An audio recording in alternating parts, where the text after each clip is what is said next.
Barbershop conversation, guys. Feel free to hit the subscribe button. So by now, you guys all have heard about Anthony Joshua telling the fans, "You go fight him." Didn't that just sound like when you was 9 years old and you were in the neighborhood and neither you or your friend wanted to go, and he's like, "You go first." No, you go first. That's what that's what it sounds like.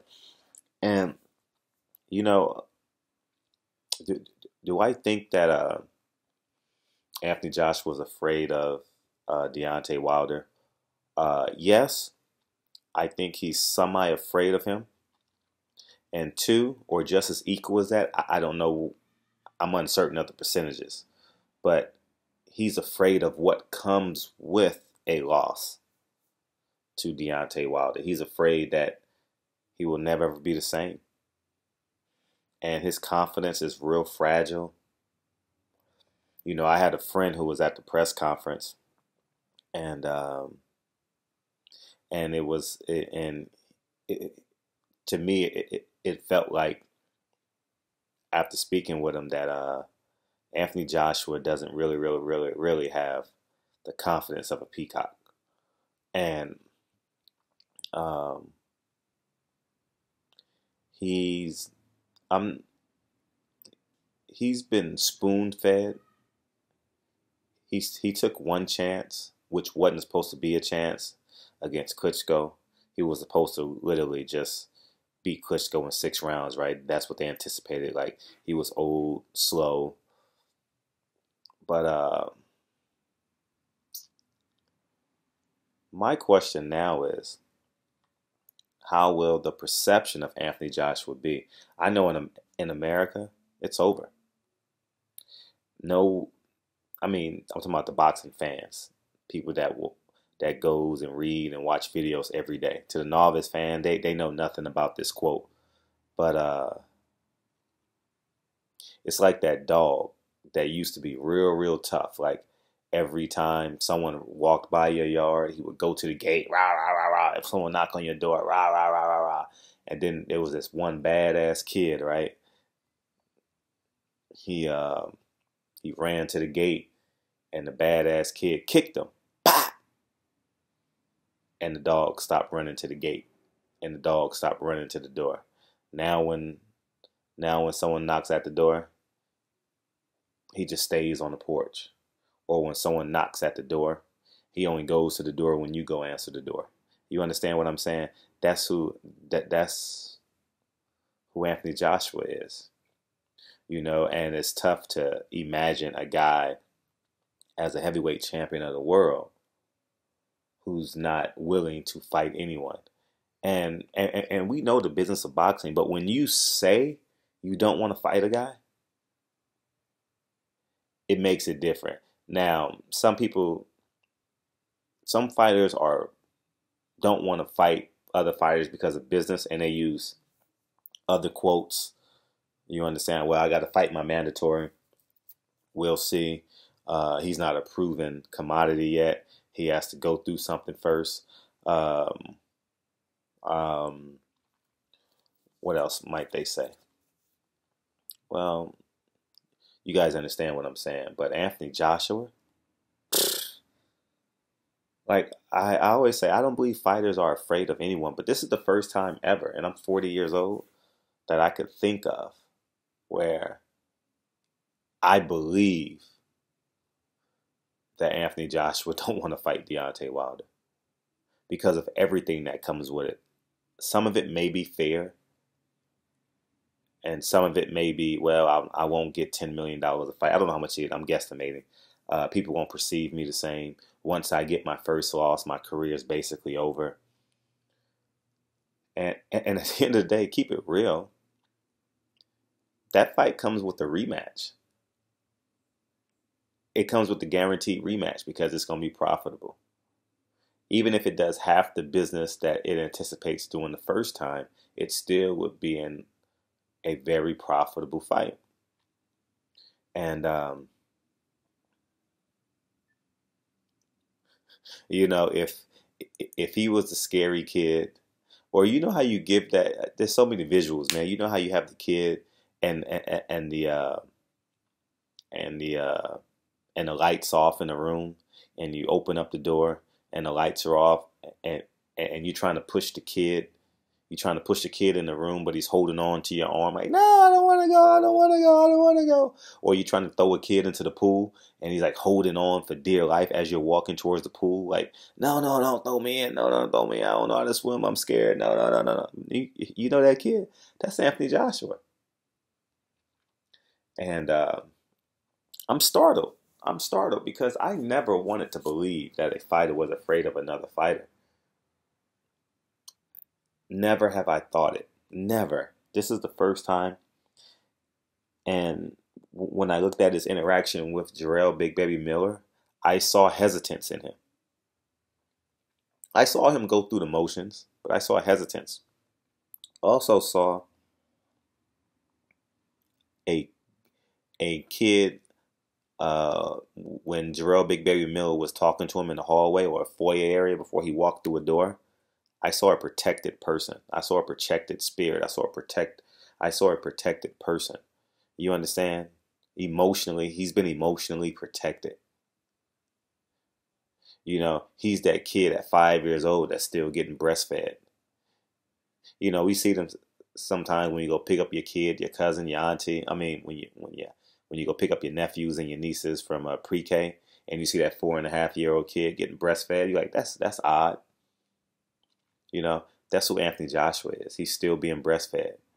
And I think the end is near because I think when a person like an Anthony Joshua's courage hits him, he will look for a place to fall. Like he'll Philly shell up or he'll high guard up and buckle his knees and like, oh, I'm supposed to fall. You understand like what I'm saying? We've seen that in some fighters. In some fights, I won't mention any names, but you guys have seen fighters in fights where they're literally looking for a place to fall. You understand what I'm saying? So, yeah, man. I mean, the American takeover, as Eddie Hearn thought, will not go as smoothly as he thought he was. I don't think they will be successful in America. I don't think they'll get the numbers that they desire.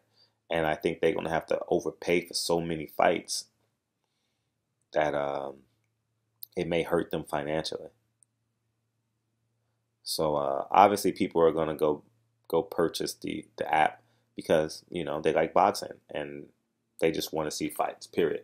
It's like football. Like black people in football. You just want to watch football on Sunday, right? So we'll see, man. I'm interested to read you guys' comments. I haven't listened to anyone's videos yet, but I saw the quote, and I'm excuse me, I haven't really sat down and listened to anyone's videos yet, but it's just appalling that a heavyweight champion of the world can have reservations. And I know for our older people, it reminded you of when Riddick Bowe put the belt in the trash can. You guys remember that? And he wanted no parts of Lennox Lewis. I don't think Riddick Bowe was afraid of him. I don't think there was fear in Riddick Bowe. I see hesitance and fear in Anthony Joshua. And I'm curious to see if the next time he comes over to America, because he has to come back over. And the reason why he has to come back over is because if he wins against Povetkin, they got to promote the app.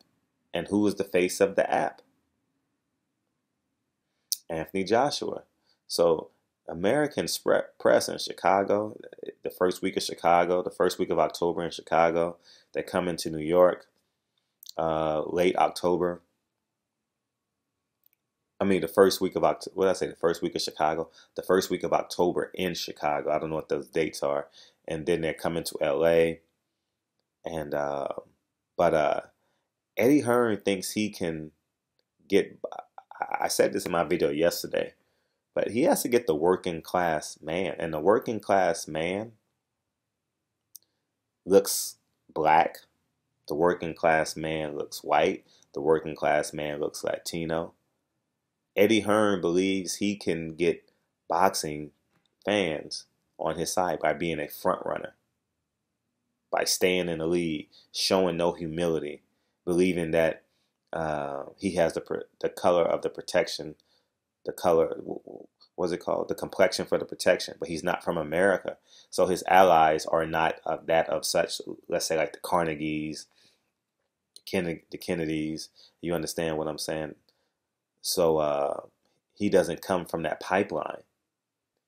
He's not an organic ally to Americans. So once he open up his mouth and you see the color of his skin and the color of his eyes, people are going to have hesitance. People just aren't going to accept him. And he doesn't understand that. Us being an American, I understand. And I'm going to do this in another video. And I want you guys to digest this, and I'll end it on this. Him running away from Deontay Wilder, he didn't fully understand that Deontay Wilder is a resemblance of every fighter that he needs on the DAZN. Deontay Wilder is a representation of a Charlo, is a representation of a Porter, is a representation of a Spence, is a representation of a Russell. You understand what I'm saying? So the buffoonery that he does with Wilder, the other young, great black fighters in America are assuming they will be treated the same. And what leads me to believe that, because there was no one on stage that, I mean, Bubu Andrade is an outlier case. He's never, ever had a home in boxing. He's always been a stepchild in boxing. He's not out of disrespect. I'm just saying he's never, ever been, he's always wore hand-me-downs. He's never had a new pair of shoes. You understand? And so he's an outlier. He's an outlier example. So I know you guys will say, well, he had Bubu Andrade. Outside of Bubu Andrade, he didn't have anyone. All right, and you guys say made Jarrell Big Baby Miller, but Jarrell Big Baby Miller is a is chasing something that was promised to him, and he even said it in an interview. You've done everything, yet promised me this. But Big Baby Miller is not an elite athlete. Excuse me, I apologize. He is an elite athlete. He's not the upper echelon of boxing yet. Because a man that can be multidisciplined in multiple sports and combat sports, that's pretty talented. But he's not at A level. He's not up to the A level. And that's what I'm alluding to. That he's Eddie Hearn has not signed anyone of the A level that has black skin. And he won't get it, because when they think of him, they're going to see the disrespect that he did with Deontay Wilder. And when you look around, right, I see no people of color that can soften the blow. Like the reason why Terrence Crawford is not successful at Top Rank or represented well in Top Rank, because he has no one over there that represents the culture. You go to Golden Boy. He has no one over there that represents the culture. Floyd Mayweather can have a better conversation with Ryan Garcia than Oscar can have a conversation with Ryan about the culture. Obviously about being Mexican, but Ryan Garcia is more universal than just Mexican. I was fortunate enough to have a conversation with him. He's more universal. You know, Canelo was more Mexican than universal. He's grown into the man he is today. But from now to 26, he wasn't that kid. So, but anyways, man, I'm gonna do this in another video. I'm gonna dissect that, go a little bit deeper later. But anyways, man, barbershop conversations, man. Have a great start to the weekend. No drinking and driving. Use protection. Have fun. Enjoy your soccer, basketball, tennis, whatever you got with your kids, your nieces, your nephews tomorrow. And I'll talk to you guys soon. Peace.